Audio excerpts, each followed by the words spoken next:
this episode of That Kingsville Podcast, we've got Paula Parker, Town Clerk for the town of Kingsville, with us discussing the municipal election, rules, regulations, candidates, all the information you need.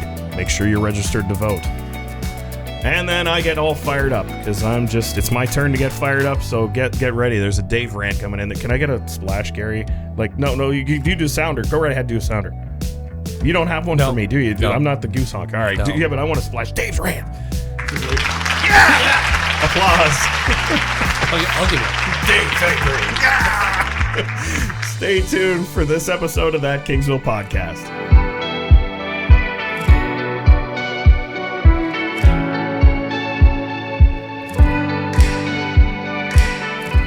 Welcome to That Kingsville Podcast. I'm your host, Dave Hunt. With me, professional Kevin Black. Yep, very dapper. And I wear my sunglasses at night, Corey Hart / Steve I. Hansen. Good day. Well, Kevin, why are we, did you want to really show us up? So my daughter needed shoes. Okay, well.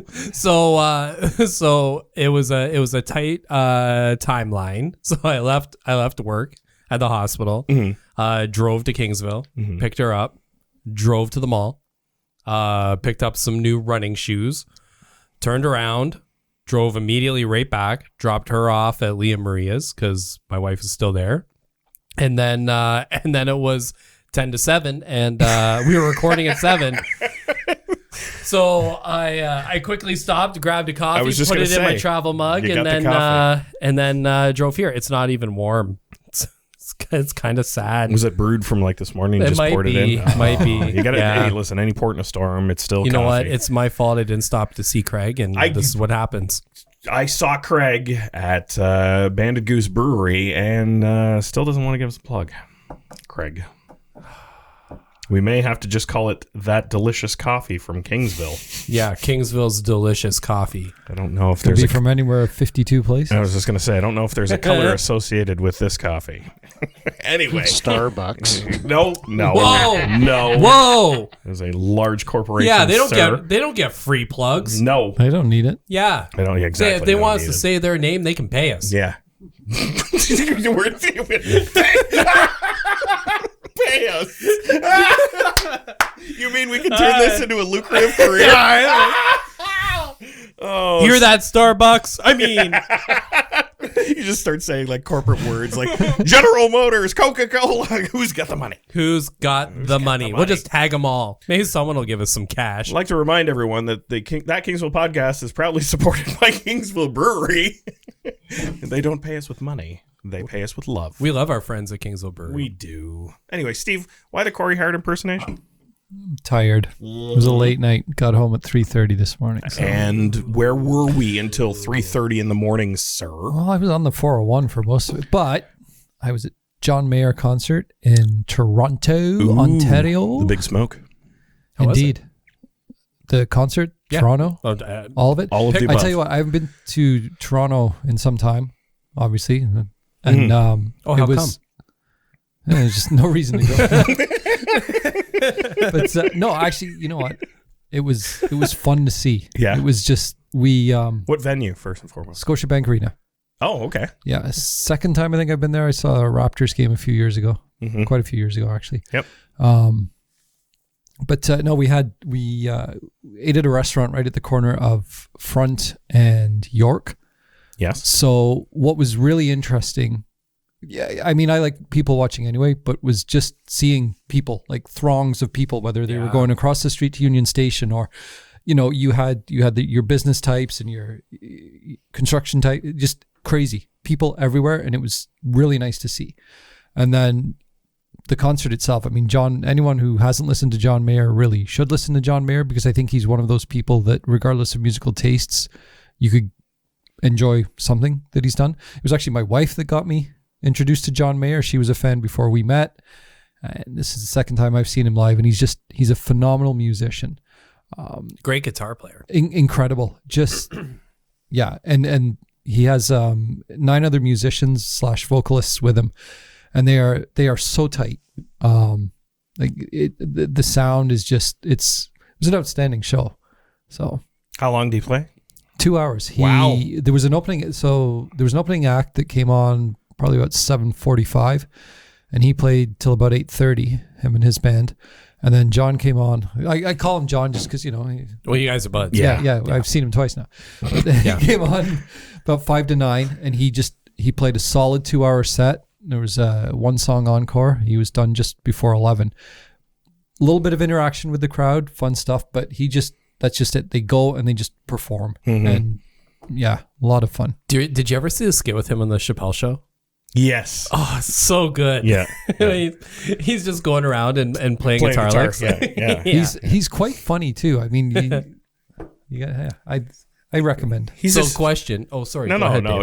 He's essentially the consummate laid back guy who has an extremely talented skill and has capitalized on it, right? Like arguably he just is him. He is. And you know what? He's very appreciative of what he has. I mean, it's one thing to get up and say, thanks for coming, blah, but there's a sincerity to the way he delivers his message to the fans and thanks everyone. And, he pointed at he said, well, the people in the front row, and I'm paraphrasing, they're the real fans kind of thing. And he's like, no, the people way up in section 302. He's like, there are very few bands I would go see and hit my head on the ceiling of the arena for. He said, so the fact that you guys are here and willing to hit your head on the ceiling for me, I really appreciate that. So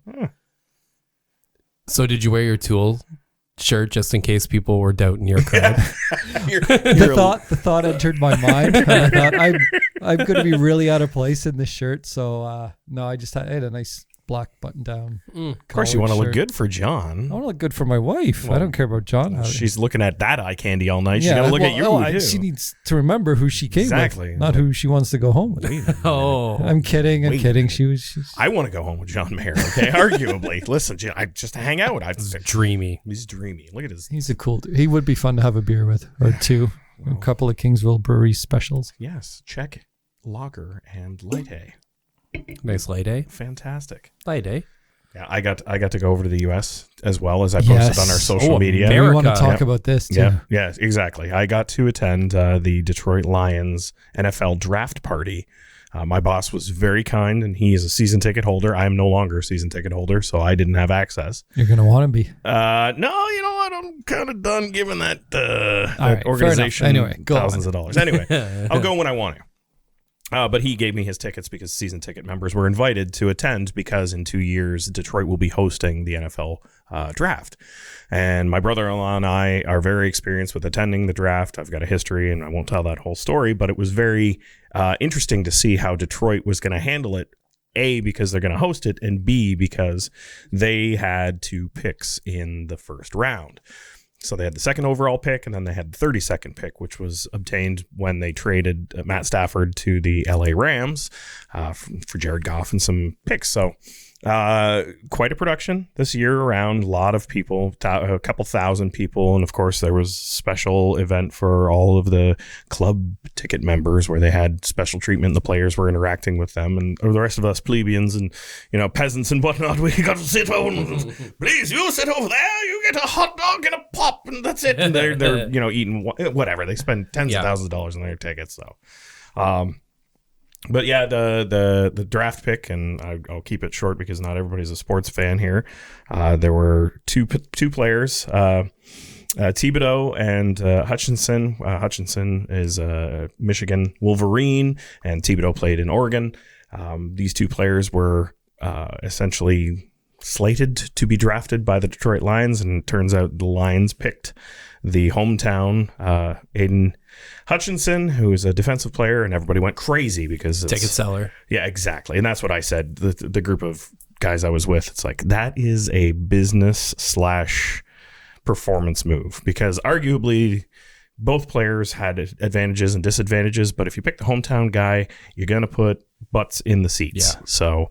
hey, he's the all-American dream, hometown kid from Plymouth, Michigan, or Canton, Michigan, wherever he lived, and went to school at Michigan in Ann Arbor, and then now he's playing his first professional years in Detroit. So it is one of those things, though, that if he ends up working out, and down the road, you have a better shot at re-signing them. Oh, 100%. Than you do most. And a lot of players, you know, you're getting them in Detroit, you're getting them for that single contract, you know, and then when it comes and the extension. Yeah. But then when it comes time for free agency, you're probably not re-signing them or getting them to extend. Or you're paying a lot of money to do so, right? Yeah. Arguably over market value. Well, I mean, the Lions obviously really wanted him because I did read that the NFL was a little bit upset with how fast the Lions handed in their ticket. Yes, they did. It was, you know, I mean, the draft is a huge television production. Right. And it's 10 minutes between picks in the first two Yes. rounds. Yeah.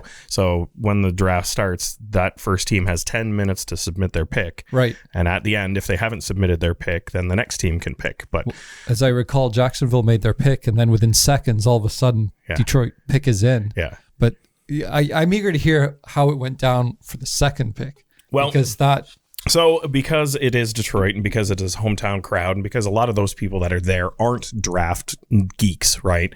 The draft is something as of, you know, the mid-teens, 2000 teens, became a production by the NFL. So most of the fans were satisfied that, hey, we got our guy, it's the Michigan kid, and they left. So the audience went from about 2,500 to 3,000 people to about 600. So I'm a draft fan. I like to see what's happening. The party's only until 10 o'clock because they got to shut everything down and everybody's got to go home. So there was a potential that Detroit was not going to draft before the party would end. So we kind of weren't paying attention. We were sitting, socializing, speculating on who other teams were going to pick or how things are going to play out because this was a very controversial draft. A lot of things started happening. And lo and behold, the Detroit Lions struck a deal with the Minnesota Vikings to trade back up into the top 20. So they drafted and switched picks for number 12, which is usually a very big cost in order to bring your draft position way back that high. So when that was announced, a lot of people weren't paying attention. However, when they did, it erupted like there was a shock and awe, like somebody just said, you know, you hit the $1 million like lotto prize. Yep. And everybody started to realize, it's like, holy cow, what are we doing? And I'm going to speculate. But that instance in that crowd and those amount of people actually said, wait a minute, this isn't something the Lions do. The Lions don't aggressively pursue like this. And then when it turned out what the trade value was, Brad Holmes, the general manager, and how he struck the deal with Minnesota Vikings and what we had to pay in order to do so, we drafted wide receiver Jameson Williams, who was arguably the best wide receiver in the draft. So now we're addressing issues that we know we need in order to succeed. Interesting, though. It is an interesting thing. I mean, we're not going to get into the fine details of it, but he is considered to be the best wide receiver in the draft, and he was also the last wide receiver drafted of the most wide receivers in a draft. Correct. Right. Which is strange. Yeah, absolutely. well, he's coming off a torn ACL, right? So, yeah, he's rehabbing. but I'm wondering, what was there a feeling? Because there's, you know, and again, I don't want to prolong too long, but you know, there's always this, well, is Jared Goff the quarterback? Is he the guy? Is he the guy? Was there a general feeling in the room that they were going after a quarterback, or did Jameson come as a shock? A complete shock, because in the duration of when the trade was announced to the time that it was picked in real time at the stadium was less than a minute. So in less than a minute, the broadcast of, you know, them showing the draft in Las Vegas to the time when the pick was announced for us was less than 60 seconds. So it was like, holy crap, what happened? Is it a quarterback? Is it da-da-da-da-da? So like once the crowd, the 600 or so people that were still remaining there realized, hey, we've done something. What is it for? Is it that quarterback, right? The Malik Willis was the quarterback that was speculated. And he didn't end up going to the third round. Right. Or what were we doing? Were we going to, you know, holy cow, like, do they want to win? Is this now the pivotal moment when the Lions franchise, I'm going to laugh when I say this too, when the Lions make an unlion move and actually build what is needed rather than what they think they want. And, you know, if this pans out, because arguably nothing's proven until you hit the field and the games are played and, you know, the final score is attributed. If this pans out, I will unequivocally say that these two moves of drafting these two individuals now will be the foundation for a pivotal change in how this organization pursues players. Here's hoping. Yeah, That's all I can do. My whole life it's been. No, I know. Well, you and however many millions of Lions fans there are, but there's not that many. Well, I'm ever the optimist. Okay, we are always the proverbial just whipping post of the draft because we don't. It's our Super Bowl. So yeah, right. Hope. But it was. But to your point about how it was nice to go to Toronto and see the concert, it was really nice for me to be able to go back to the U.S. and engage in at least somewhat of a sporting event that I'd been able to attend freely all of these years and took for granted. And I want to go to a baseball game. Yeah, I want to go. Me too. Well, the Jays were playing the Yankees last night too, and that was another part that was fun to see is just the throngs of people showing up. Because I mean, the Rogers, I guess I haven't been in long or really looked at that part of Toronto. It's a short walk from the Rogers Center to Scotiabank Arena. Yeah, a couple blocks. So we had a little bit of time after supper, walked to the Rogers Center, and as we were walking to Scotiabank Arena, it was fun to see. Drones. Yeah. That will forever be Sky Dome and the Air Canada Center. I'm just saying. Yeah. I'm just saying. I know that their sponsorship deals have changed, but it'll always be Sky Dome and it'll always be the Air Canada Center. Yeah. Sorry. Joining us on That Kingsville Podcast, Town Clerk Paula Parker for Town of Kingsville. Thanks for joining us tonight, Paula. No, thanks for having me. So we've now entered election season, municipal election season, and now we've got some early candidates and we've got some prospectus brewing and whatnot. But Paula, we wanted to have you on and discuss, I guess, the format and regulations and rules and what can and can't happen around an electoral process. So I'm going to turn it over to Kevin here. Well, before we get into the people who have already filed their nominations, I think it's important that people understand the process and sort of what happens, how people become a candidate. So we're going to be talking about people filing their papers to run. So maybe let's walk through, what does that mean? What has to happen so that a person is eligible and can run for one of the seats, whether it's council, deputy mayor, or mayor? Sure. So, as you mentioned, we have one seat for mayor available, one seat for deputy mayor, and we have 5 councillors in the town of Kingsville.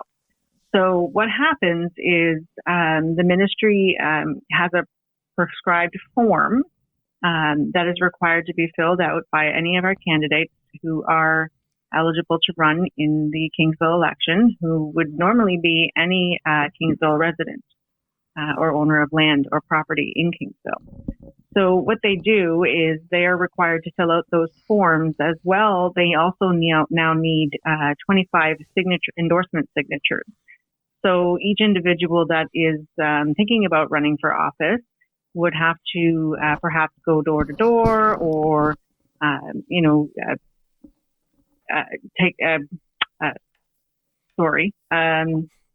they would have to ask individuals perhaps at the store, coffee shop, anywhere that they might be, if they would be willing to endorse them as a candidate for the town of Kingsville. So we have to have 25 signatures in order to file their papers, and those papers have to be filed with me. The opening date for that was May the 2nd, and the closing date for nominations is August the 19th at 2 p.m. Sorry, Paul, just to clarify, did those signatures have to come from Kingsville residents also, or can, I call my brother in Manitoba? Okay, perfect. Okay, I just want to clarify that too. So then, Andrew, Andrew, if you're listening. Not that I'm running, but okay, thank you. Sorry to interrupt, but I just want to clarify that too. Yeah, so they have to be eligible electors in the town of Kingsville in order to endorse a candidate. And so that's the step we're at right now, right? Like you said, May 2nd was the date that candidates could begin to submit their paperwork. So now that's right. They have until, and I'm sorry, I missed the deadline. It was August the 19th at 2 p.m. So there's some time. So we're going to hear from lots of people over the next weeks and months talking about their intentions to run for any given seat. One of the important things for candidates to remember is that they're not actually a candidate until they have filed that paper with me. So they're technically not allowed to campaign until those papers are filed. Sorry, go ahead. No, I was just going to say, and that includes anyone who's currently sitting as a counselor, right? That is correct, yes. Now, I know because I briefly lost my mind 4 years ago and ran for council, that when you run for council, it's not just filing the paper, but there are other requirements that of a candidate that they must do. And I'm thinking, I don't want to just hang you out there. I'm thinking specifically around finances, around signage. There's a lot of regulations. It's not like you can just go, start throwing up vote for me signs and pay for whatever you want and start grabbing money. Yeah. Like there's very specific rules and laws. You are absolutely right. The Election Act is not one that's easy to understand either. So it takes a lot of reading and rereading to understand the act. Fortunately for me, this is my third election, so I do know it pretty well. And I will be, able to provide some answers to questions if they come up throughout this time of the year. But yes, there are campaign restrictions. They're not allowed to campaign, of course, until they filed that paper. They can't incur any costs for campaign expenses until they file that paper. And once they do that, they're able to, buy their signs and do all of those things. But election signs are not allowed to be posted in the town of Kingsville until September the 9th. So we have a sign bylaw that indicates that it's 45 days prior to voting day that they're allowed to put up that signage. The only exception to that is if they have a campaign office, and they can put up a sign at their campaign office as soon as they file that paper. So, Paula, say I'm an independent citizen and I want to endorse Steve for his position, and I decide that on the side of because you're running, Steve, you're now running for council. Andrew already validated. Okay. Let's say I want to put a giant magnet on the side of my F-150 and cruise around town with big old vote for Steve for 22 flags. Does that have a negative effect on the candidate, and what can and can I not do as an independent supporting a candidate? Well, that all depends on whether or not you're doing that as a third-party advertiser. So there's new rules for that. And unfortunately, they are so new that I don't know them off the top of my head. They were introduced in 2018. And of course, 4 years between elections doesn't give us a lot of time to, think about these things. But if you are looking to advertise and you are an individual, a corporation. Oh, you got it. You got it in front of you. You got the Election Act. Yeah, I'm looking. Bear with me a second here. Where I'm going with this, essentially, is when it comes to social media, because that's readily available for everyone and whatnot. Do we have any other specific regulations around social media campaigns? Because go ahead. Thankfully, social media is free, so there's not a lot of cost incurred with respect to social media. The only time that there are rules is, of course, if there's expenses being if there's an expense for the campaign advertisement. Yeah, like targeted marketing and whatnot. Yeah. Yeah. Okay. Yeah. Sorry, go ahead. No, is there anything about the early part of the process that we haven't touched on? That because next we want to go through, who some of the names are so far. But is there anything else about that kind of candidacy process that maybe we might have missed? No, I think we've gone through everything. I just wanted to obviously note that anybody who's interested in becoming a candidate, there's a lot of information on the Town of Kingsville's website. If you search Town of Kingsville and elections, you'll get the elections page. And what that will show you is there's a voter information page, a candidate page, and there's some accessibility information as well that I have to consider through the election. So in the voter section, obviously, there will be some information on making sure that you're on the voters list, which is a very important thing to do. Absolutely. In the candidate section, it'll give you a little bit about who qualifies to be a candidate, And it'll also provide you with the forms 1 and 2 that I was just talking about with respect to being filing your papers. And there's also some ministry guides that have been released for voters, for candidates, and for third-party advertisers that will provide a lot of it's a wealth of knowledge, actually. So if you're interested in any of those things, you're more than welcome to get those through the Kingsville website. We discussed the positions on council, just regards to the trustee position. So if I was to decide to run as a trustee for the Kingsville Essex area, can I file in either Kingsville or Essex, or am I designated to a certain area? And I know there are, I believe, 4 school boards represented. Right. There are 4 school boards. And Kingsville actually is the area that will be accepting nominations public school board trustee. Okay. And then, so it all depends on the amount of voters in each area. And it happens to be that Kingsville has the most electorate for the public school board. So we'll be taking the trustee nominations for that voting. So then anyone wishing to represent either the French Catholic French Catholic, French public, or Catholic, do they? Is it readily available for them to find out where they are to file, or can they file in Kingsville also? That information will also be in Kingsville on kingsville.ca. Terrific. They can't file with me, but they will.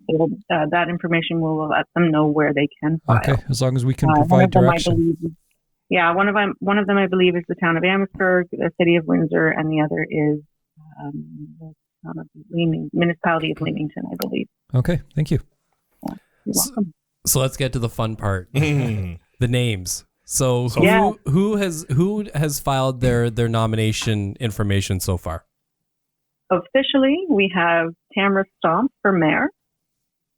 We have Gord Queen for deputy mayor. We have Kimberly DeYoung for deputy mayor. We have Larry Patterson for councillor, and we have Thomas Newfield for councillor. So all very familiar names so far. Mm-hmm. Yes, all either sitting or have sat. Yeah. Yes. Okay. Interesting. Yeah, very well known in Kingsville for sure.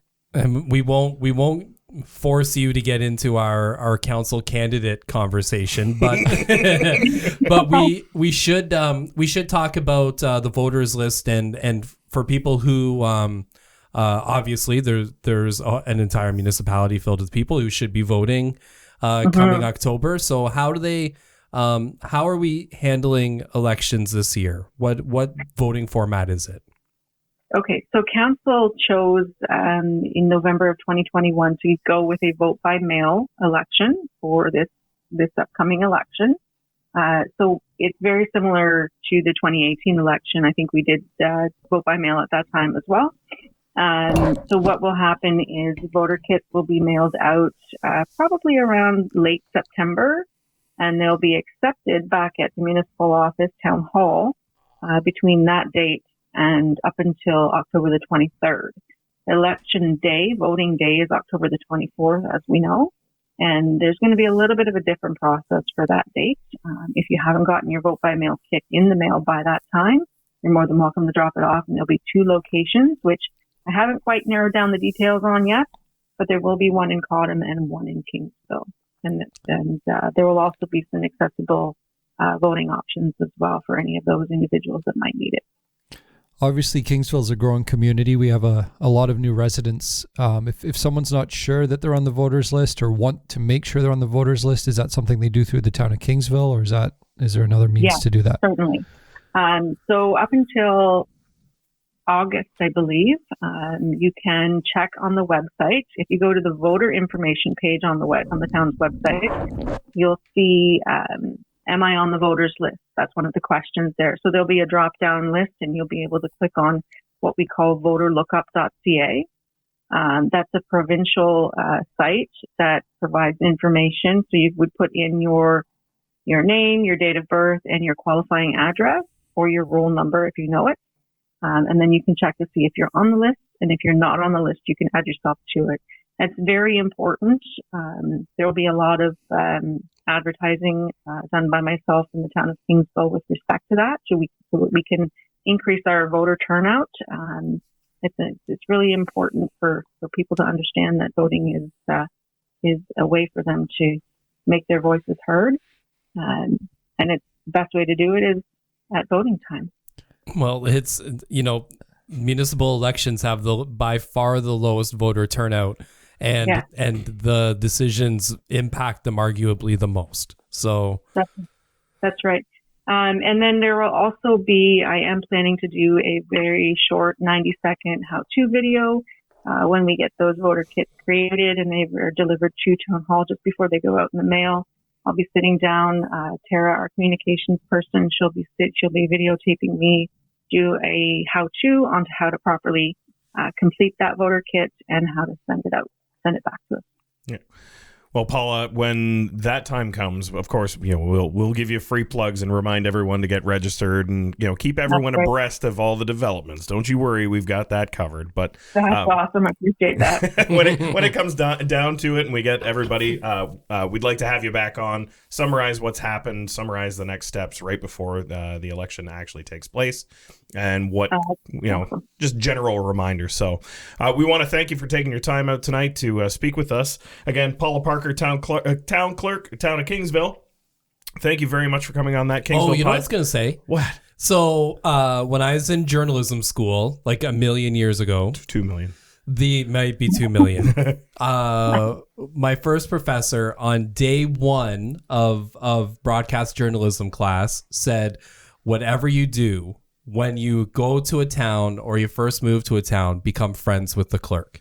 Oh. Because they are the gateway to everything that happens in that municipality. Absolutely. Paul, you've not received... That's quite true. Quite true. You've not received any bribes or anything from Mr. Black? So the gift basket is on the way.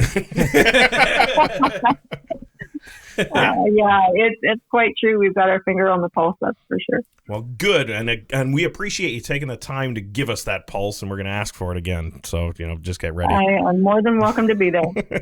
Well, thanks again, Paula, and we're looking forward to a very interesting, silly electoral season. And I'm willing to bet somebody's going to violate those rules real quick.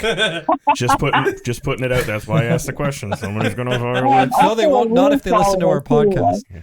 They'll know. Yeah, also a rule follower. So that's another thing that the clerk has to do is follow all the rules. Can you make me an honorary poll sheriff, and I can go around and take off street signs? Can I drive around with a blue light on the top of my car? Well, as long as you're not going to do any more of these interviews and have any say on the candidates, then sure, I can do that. All right, fair enough. All right, Paula, thanks again, and we'll speak soon.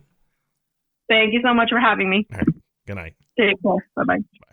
That Kingsville Podcast is proudly supported by Kingsville Brewery. Visit www.kingsvillebrewery.com to find out what's going on in Kingsville Beerland. The NHL playoffs are starting, and so is their hat trick giveaway. Leafs, go. Oh, God, you have to really turn it. Go, Leafs, go. Yeah. All month long, anyone who purchases 3 cases from their online brew shop or at Kingsville Brewery Tap House in downtown Kingsville will receive a free hat with their order. Oh, that's a nice blue hat right there. It is. It's a stout on it. So that is quite a promotion. Again, Kingsville Brewery, thank you for supporting That Kingsville Podcast. Go Flames, go. Flames. Getting into council news. They have started posting videos. So the videos of the council meetings and committee of the whole meetings have been posted fairly recently. Meeting minutes, the written form, still not there. So, hey, that's an improvement. I also spent an hour today going through 3 videos to catch up on the council meetings and the committee of the whole meetings, just to see if I could catch anything that we would want to talk about tonight. So. And did you? I did. Ooh. I did. So there's we still have that information. I love summarizing in documents. It's very easy to find out, hey, here's the agenda. This was what was going to be discussed or decided on. And I look to the minutes and I'm like, passed or denied or, whatever have you. Real simple. It's difficult to go through, a video that's not bookmarked or whatever to find out when they're discussing anything. So anyway, I would like to talk about town programming. So Karen Loney discussed all the programs and the things that are happening for the town of Kingsville for this year. Ooh. So we just had the Girlfriends Getaway, right? That was a couple of weeks ago. I have not heard any results about whether or not that was successful. There were some people from out of town that I did notice. we were out for dinner on the Friday, and there was a lot of girls getting away. Oh. It was. Yeah, you could tell something was going on in town. So it was nice to see. That's good. Yeah, we were out Friday night as well.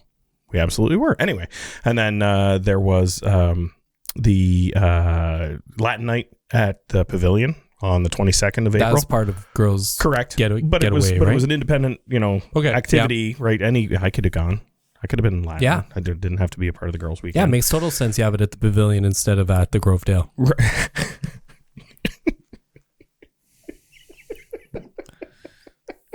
What do we use that building for? All right. Not that night. Not state of the art. Doesn't have sound deadening. So they've got she did a wonderful, Karen Loney from the town did a wonderful presentation summarizing all of the events and the things that they have. So I'm just gonna breeze through a few of them just because there's a lot of information, and she said that it was going to be available on the website if in fact people wanted to consult it. So the Mayor's Golf Tournament from last year, the funds raised for that now are going towards sponsoring movies in the park. It was an event that the town had held, and it was out at Cedar Island Beach. Yep. Now they've expanded it to Cottam, the Carnegie Center, as well as 1, 2, 3, 4, 5, 6, 7, 8, 9, 10 days. So that's definite addition. Are they still doing it down at the beach or no? The list says Cottam, Carnegie, Cottam, Carnegie, Cottam. Okay. So I'm going to go with a new. I took the kids down. There was Ferdinand was playing, and the kids were pretty pumped. So we go down, we take the blankets down. We're sitting on the sand watching the movie, and it was beautiful. Mm-hmm. So many sand fleas. Yeah. Many sand fleas. Kids like, I think I'm getting bit. Yes, like, yes, you are. So some other upcoming events. The Kingsville Music Society, we talked about last podcast. The Music Society is doing the Greenway Jam. They're also doing some community concerts at the Grovedale, July through August on every Thursday. So that's. Did you get that, Kevin? At the Grovedale. Grovedale. Something at the Grovedale. That's good. Yeah. Oh, it's a shame it's not a town event. That's put on by the Folk Society, right? No, Kingsville Music Society. Yes. Kingsville Music Society. Yeah. The Cottam Fair is back. 58th annual Cottam Fair, September 18th, 2022, 8 to 4 p.m. at Ridgeview Park by the Rotary Club. A lot of horseplay. Honk honk. There we go. First one. Hey, is that the horse parade? Yeah. They do the horse parade for that, right? On a Sunday. Yes. Yeah. It actually used to be a 2-day event, and people would come from all over, and it's like a lot of things sometimes. People come from all over to go somewhere in Kingsville? Well, no. Hold that thought. Cottam. Hold that. Oh, no. Hold that. Oh, no. Oh, geez, I know it's coming. Bike Kingsville, again, doing a community ride every third Saturday of the month, May through October. So, hey, if you're going to take part, you might get a nice goodie bag from Leah Maria's, just saying. All I got to do is ride my bike there and I get free veggies. Wow. You just ride your bike. You get hooked up. I won't ride my bike there. I saw a sneak peek. It features pencils. Because pencils and bicycles go hand in hand. In case you need to take some notes. in the spoke. You never know. So at the Carnegie Center, art shows every third week. There's a new opening presented by the Art Society of Kingsville. That's great. Guess what, guys? What, Dave? Firefest is coming back. Firefest. Yes. September 10th, 2022. It's a celebration of fire and rescue. I'm going to have my emergency rations ready. We still haven't changed the name of Firefest? No, we have not. And I believe it's because the organization is called Firefest.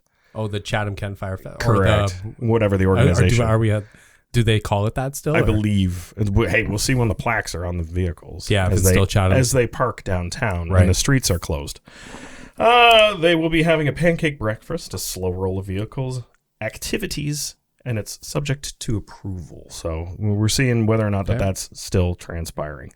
Above and beyond that, Communities in Bloom still doing their thing. Their judging competition is through July of 2020, and they're going to be having some dances at the Grovedale. So not just musical performances. There will be dances at the Grovedale. Ooh.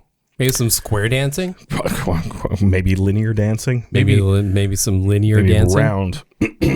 Dancing in the round. Another event that I'm personally happy is coming back. Open streets changes this year because of some of the other events that are transpiring, as it was described in the video as I watched for a couple hours.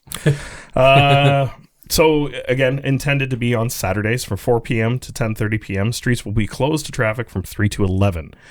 However, this year it'll be from July 2nd to September 3rd. So 10 weeks versus 13 weeks because of the Highland Games and because of a couple other conflicts as was described. So we're compressing it to 10. So the Kingsville Music Society should still be providing some music. And the Art Society of Kingsville will be doing the activities. And there was a request from the BIA and community members to allow alcohol throughout the closed street area this year. The atmosphere being enhanced while watching live music and other entertainment, while waiting because of full or long wait times at the restaurants. This is a benefit to keep you down there if you can catch a drink while you're, waltzing around.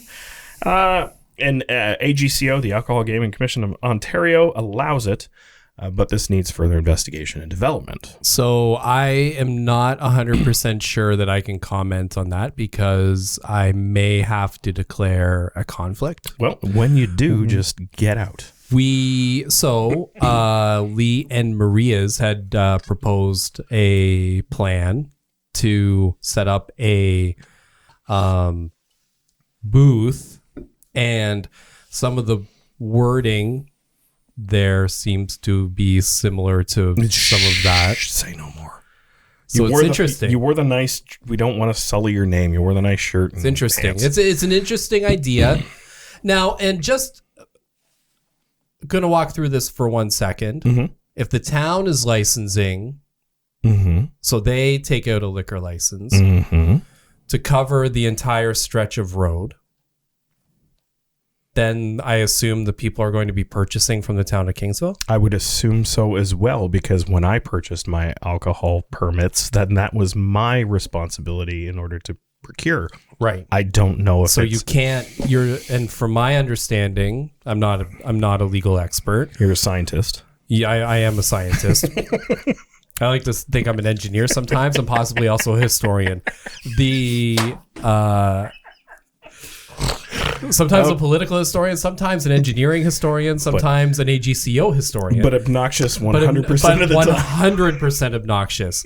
And this is one of the most obnoxious moments. So as I walk through this, if I'm purchasing, I probably can't purchase alcohol from somebody else and then consume it in an area that's not licensed, that alcohol wasn't licensed for. Yeah. Right. So like I couldn't go to someone fantastic like Banded Goose or Kingsville Brewery, go there, purchase and something, and then walk into an area that's been licensed by the town of Kingsville. Correct. Because their liability insurance wouldn't cover booze that's purchased somewhere else. And similarly, I couldn't purchase a drink from the town of Kingsville and walk into a restaurant with said drink. Right. So how does this work then? So the town is going to set up a booth? I would assume maybe they could hire them as subcontractors in order to retail said booze. Well, the town would have to accept the money. Yes, they would. You're right. Well, maybe they'll sell tickets. Have to be tokens. Maybe a group like the Knights of Columbus who've done bartending for different events before would be 86 catering, right? They handled. Yeah. But so then you run into the situation. So if it's 86, then they're going to sell booze that would be purchased. So the town would take the money, then take a token that you would take to a vendor of some sort to get a drink. Then you would consume it, but you can't go anywhere else with it. Mm-hmm. And you also can't use that token inside any other establishment. Because it's not under the license. Because it's not under the license. Yeah. There's a lot of access points too. Mm-hmm. So you could easily... I would arbitrarily, or just... I'd get a room at the Grovedale with the balcony when we were doing the parade thing, and maybe just dangle a Yeti over the side and have somebody parachute me delicious Kingsville Brewery suds. Or a drone. No, but you could walk in with guns. with, a couple of brews in your wife's purse, and all you need is the cup. We're not at Silver City, okay? Really, I'm just saying, if you, if it's open to drink, you're not necessarily obliged to buy a drink. You could easily sneak in alcohol. That's a great import. You could. Yeah, because there would then, if they can't, because they can't regulate if they're going to say, well, you have to purchase from these places. They can't say that because it's not. And this is all if we're understanding this correctly. But you could come and go as you please with a beverage in your hand. And let's face it, if it's sort of open season on being able to drink in this area, it is going to bring more people down. Yep. So there's more people to police, for lack of a better term. Yeah. It could be a glorified beer tent. Or it could be something absolutely fantastic. I think it works as long now, depending how they decide to set it up. But I think as long as it's done early, right? Because if you're done at like 7 or 8, I mean like early. So the idea would be to get people into the restaurants. Well, yeah, as a patron of the restaurants, right? Like they're continually taking rezos all the way till 10. Yeah, like what you're kind of trying to create is like a buffer zone. Yeah. So when you say done early, like as in stop serving, like serve from 4 to 7? Yeah, shut her down. And then because you don't want people imbibing on the street, you want them imbibing in a restaurant. The businesses. Right, and you don't want to just like, otherwise you're the waiting area. I could show up at 4 o'clock and go hard for 6. Well, I'm older now, so maybe 2 hours. And then 4 to 6. Ease off, but still continue. And the next thing you know, I'm a puddle on the floor. Yeah, well, I don't do that, but sidewalk.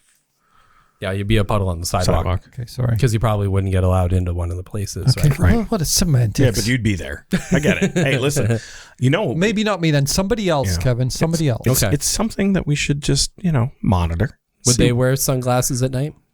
Corey Hart taught me. They felt like I do. They might. So he can. So he can.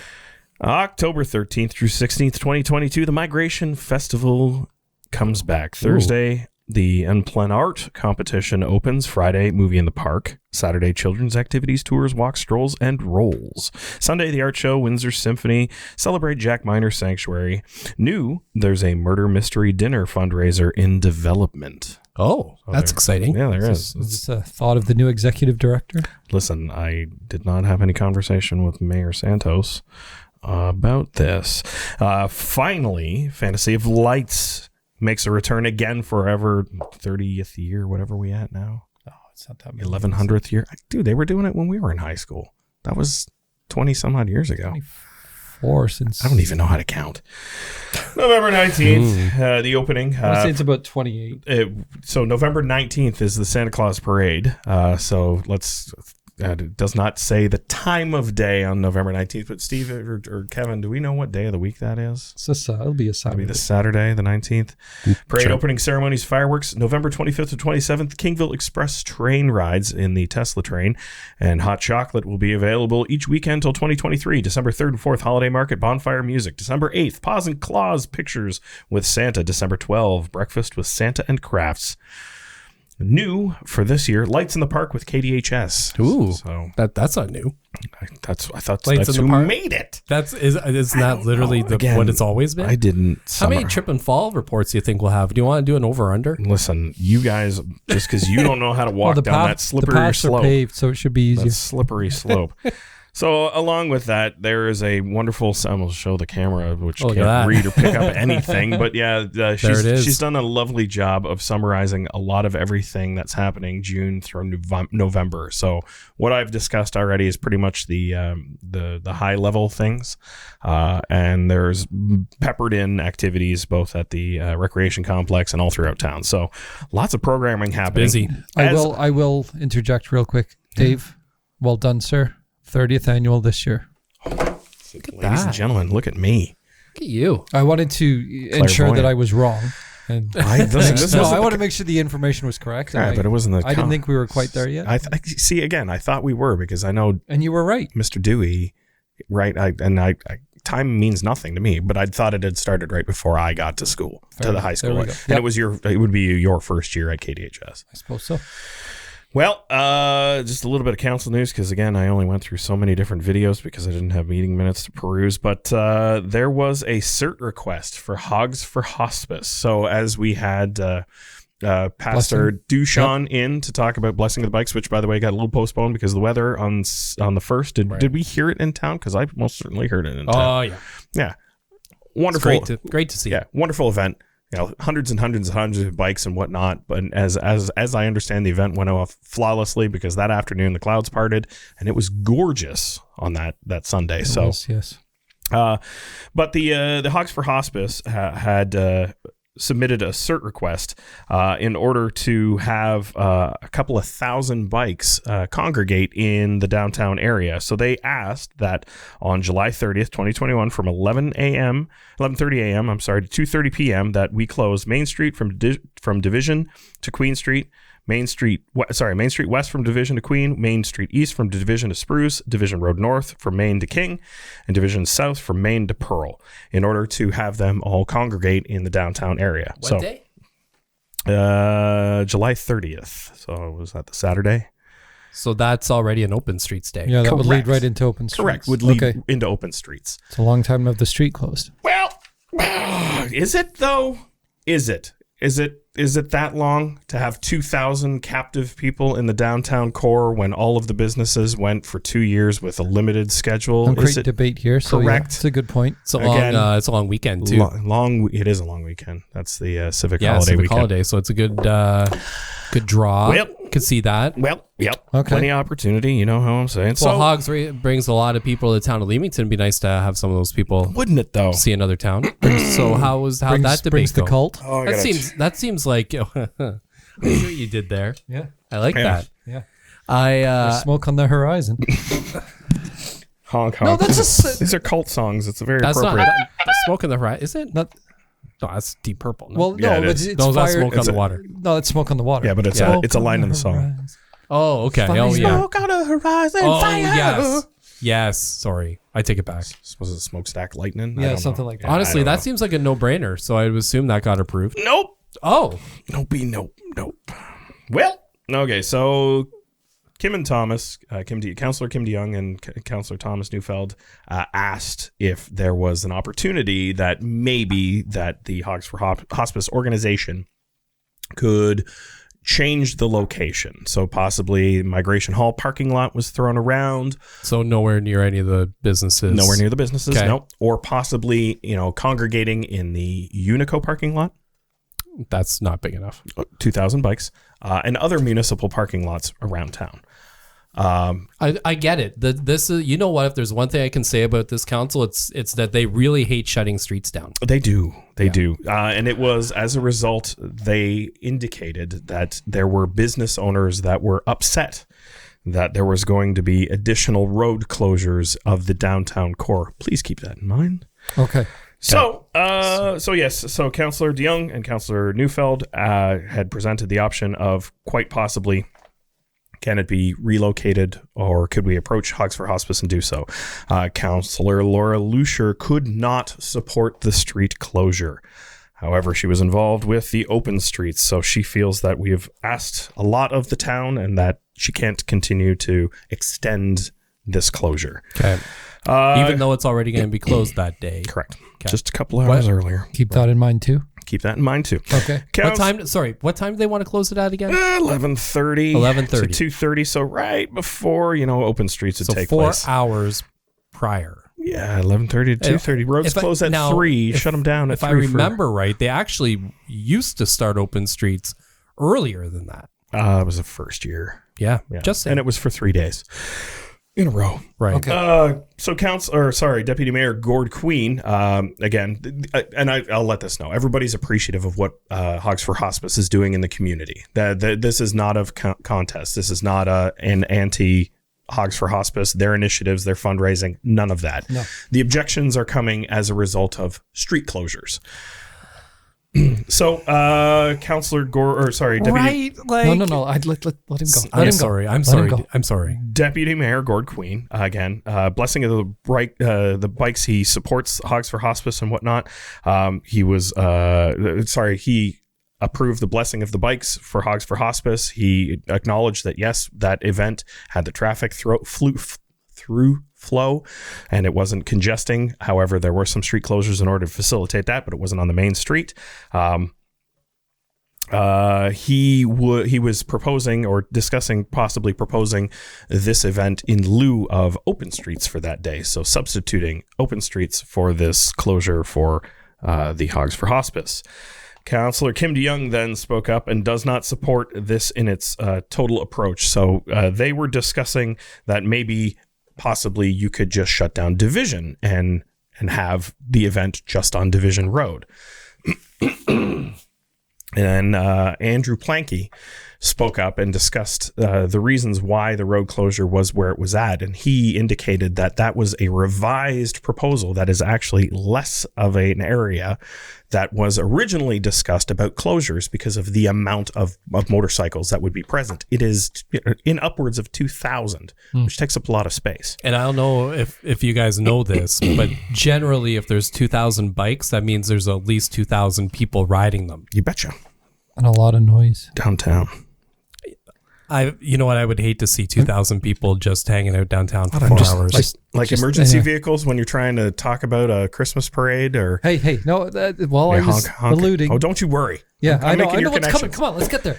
So then there was the final motion. Mayor Santos was trying to find clarity whether or not the council wanted to just outright deny this request, or if they wanted to make a motion to defer to later, to go back to Hogs for Hospice to find out if there was an alternative. The note was also made that because this is somewhat of a time-sensitive application, that they may not wait around for us to be able to make our revisions to the proposal, and they may seek other communities in order to host this event. So it went up as a motion to defer, to approach. It was all of the council members that were present. Larry was the only one that opposed it.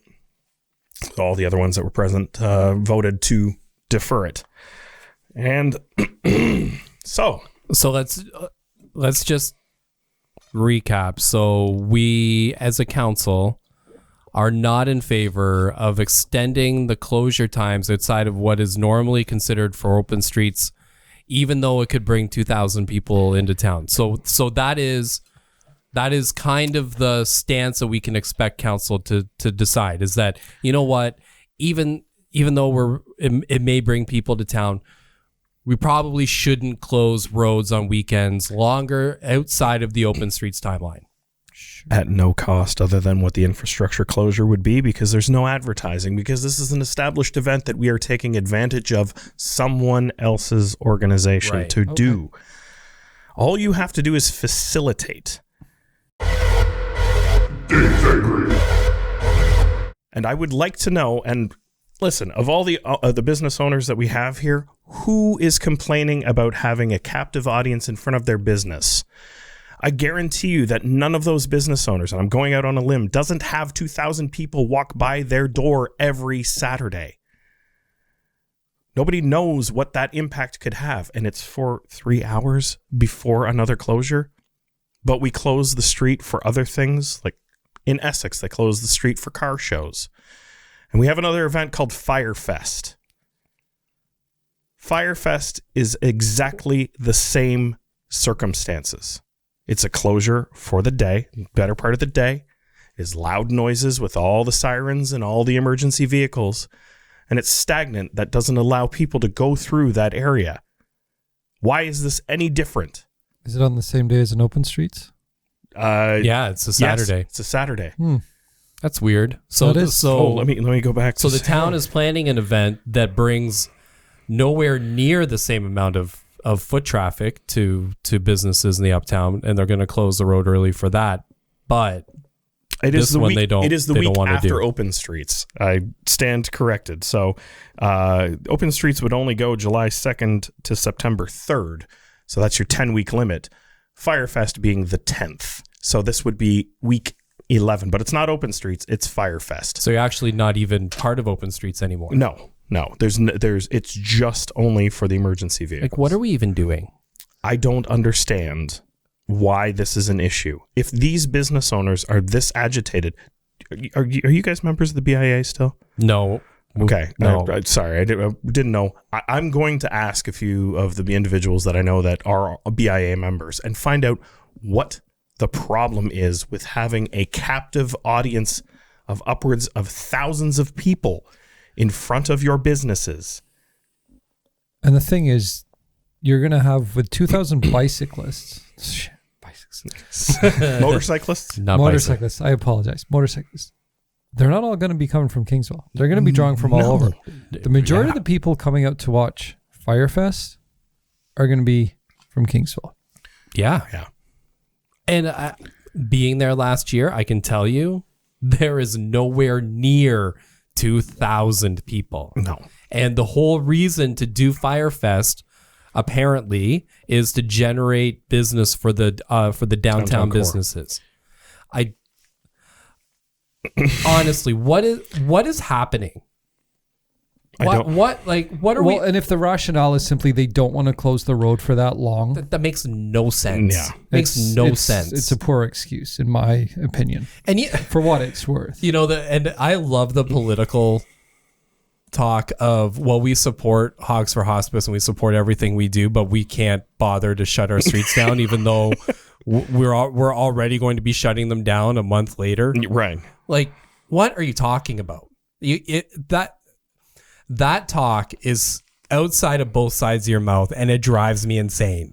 Like, you can't say you're fully supportive of the event and then say, except, we don't want to do something that we already do for our own events that don't draw near as many people. Right. We can't accommodate that. Thanks.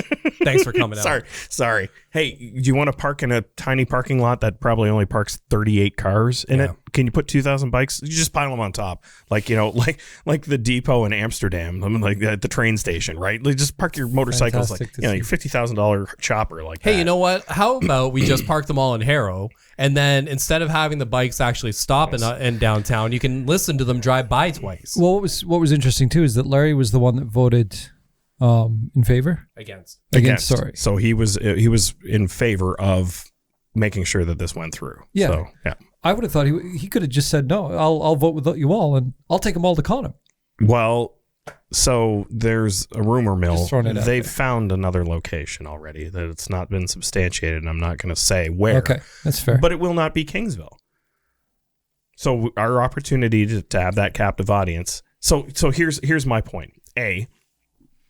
If there's a business community that is opposed to this, who are those individuals, and why haven't they been explained that their opinion doesn't override the opinion of the entire business community? Is it the BIA that's doing it? And if this is BIA, then I would like guidelines about what the BIA expects the town to do going forward. Yeah. Because if there's another opportunity that we have an event that we can take advantage of, there is no municipal investment other than the infrastructure, closure, and monitoring to facilitate this. This is free to the town. And why do the BIA members love fire trucks so much? Fire like trucks what? are cool. Like they don't like motorcycles, but they love fire trucks. Like, is that what we're? I don't. Hey, do you think the fire trucks can have Kingsville signs on it this time instead of Chatham Kent signs? Chatham Kent. That'd be cool. That'd be great. Did you guys know I was on the ECDev and Tourism Committee? No. You're on a town committee? I was on a town committee. Did you know that, we would have fought tooth and nail for this kind of thing if it fell in our lap, because it's something that we didn't have to do except facilitate it, and it was good for a community? I feel like the town put on an entire conference hoping to draw less people than this to town to spend money. Yeah, we a few of them. And this falls back into silly season, because at this point, every controversial or somewhat controversial decision they make it's gonna be, well, did they make this decision because it's an election year? Oh, of course it is.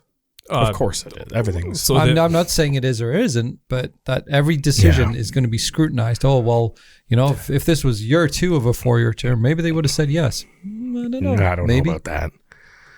So, gentlemen, I don't know if it's a matter of the town has not yet filled the ECDev tourism officer position, and there isn't some guidance about what the benefit is to having at least 2. So taking a step back, you ever been to a car show? There's one that gets thrown 2 times a year out at the Canadian Transportation Museum in Heritage Village. Fun on wheels. Correct. Do you know how many people go to that? Thousands. Just to look at the cars. It's incredible. So, hey, we've got in our beautiful downtown, which was voted best in Windsor, Essex for the downtown environment, to go and visit. And hey, there's an attraction to get your butts out of your town to come see. I am so infuriated, guys. We can tell. I cannot understand why we are kowtowing to a couple of business owners that are gonna benefit anyway. I'm extremely excited to see the vote for Firefest. Let's go, Firefest. I want to see how many people we get. Like, it's insanely ridiculous. Insane. And for the fact of the matter is, if we keep doing things like this and turning these kind of things down, which are mutually beneficial, they will stop asking us. Well, yeah. Kingsville Absolutely. is not cooperative when it comes to, arguably, what do you think is the biggest charitable event in the county? Transition to Betterness has got a big name out there, right? That's a big event. Arguably, in the county, it's Hogs for Hospice. Yeah, Well, by far. all you have to do is look at who they can draw. Correct. And I mean, Well, that costs money. No, it does. But like the cult, I mean, I get it. Like 80s, early 90s, they were quite big on the music scene. But even some of the past acts they've drawn. Mm-hmm. But you know what it does is all you have to do is say the name, and most people between certain ages, they're like, "Wow, they got them." Yeah. But Yeah. and arguably, the business owners are entitled to the ability to attract clientele to their business, right? That's why you locate your business on Main Street. However, if it's just broad brushing because you're closing the streets again, if those company or those businesses have not yet taken advantage of the opportunity of a captive audience for open streets, they don't get to complain for this.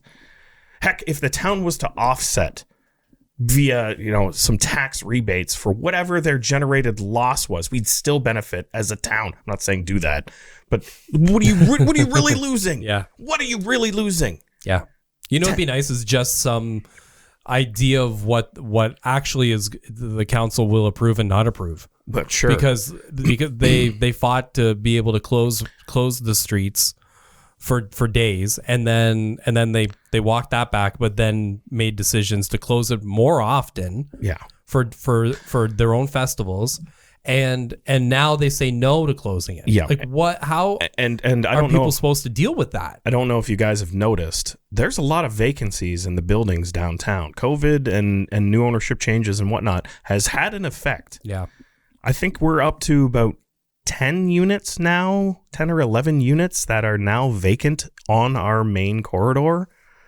Like, that is a problem. If we don't have tenants and or businesses that are willing to locate, maybe we should focus on, hey, you want to locate in downtown Kingsville because we have events like this that bring in a captive audience regularly in the main season when our tourism is taken off.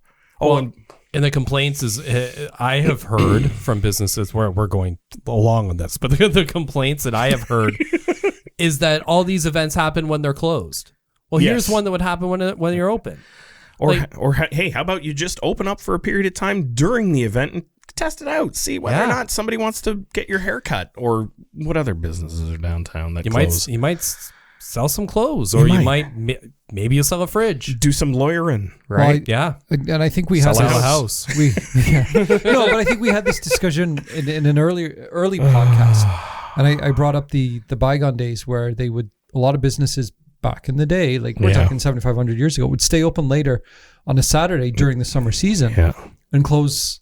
Wednesdays. I know a lot of them close. Yeah, they would close. But then, you know what? Then find that day in the week that's like Monday where you're not getting a lot of foot traffic, and say to your employees, hey, you know what? You get Sunday, Monday, and Tuesday morning off or something to compensate. But here's the thing is for the next 10 weeks, we're going to open, like, I'm not saying open 4 till 10 on a Saturday, but maybe you stretch it before things maybe get a little crazy. Yeah. You stretch it an extra. Well, no. Well, Hey, I agree. No, but you stretch it a couple hours, and maybe you do. Maybe you generate in those 2 hours because there's more foot traffic. Maybe you generate $100 extra revenue than you would on a Tuesday. Look, so I don't know. Of the I'm businesses that spitballing. Yeah, no, you're absolutely right. And of the businesses that were open during open streets, we've lost 2 we've lost Nomad, and we've lost Eat 'em Up Earls. Yeah. Right?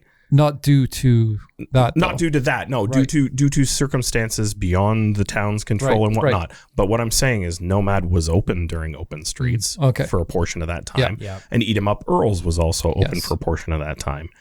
And I'm sure there's a couple other businesses that I apologize if the business owners are listening, one of our 8 listeners or whatever it is. Those ones are the ones that I'm concerned with, that if they weren't given the opportunity, or other businesses aren't given that, or aren't taking advantage of that opportunity, and they have troubles sustaining a business model, you're just not focusing on how to take advantage of what's being put in front of you. Yes, it means modifying your hourly schedule and your work pattern in order to facilitate it for, as the town has indicated, to 10, because on Firefest weekend, it's not an open streets weekend, but the streets are closed. I'm excited to have this same business hours conversation at the Santa Claus parade. Because it's the exact same thing. Well, we can. Well, this is I'll in have it November. with you. It's in November. We did. though. We did have this conversation. only insert Santa instead of a motorcycle. Maybe Santa on a motorcycle. Arguably, I think those sirens were louder than any of these motorcycles combined. Oh my lord! My ears are still. I have tinnitus just because of those things. That was so, and it was because we were elevated in that porch. Anyhow, I want to go watch the Leafs. I'm all fired It's up this time. episode. You've been fired up a couple episodes. Steve, you've been fired up a couple episodes. It's my turn to get fired up. Woo! It's a good Yay. one. It's a good one. It's silly. Well, silly. it is silly season, so as this progresses, we'll update candidacy announcements and whatnot, and continue on from there. We want to thank Gary from Quantum Sound Productions for producing this wonderful production. We'll thank Paula Parker from the town of Kingsville for taking time out of her busy day to speak to us about the election. Always like, subscribe, retweet, do whatever the social media does so that we don't have to, do the regular 9 to 5s, and we can show up with a podcast and a nice shirt and sweater and sunglasses and whatnot. Thanks for listening. We'll catch you next time on That Kingsville Podcast.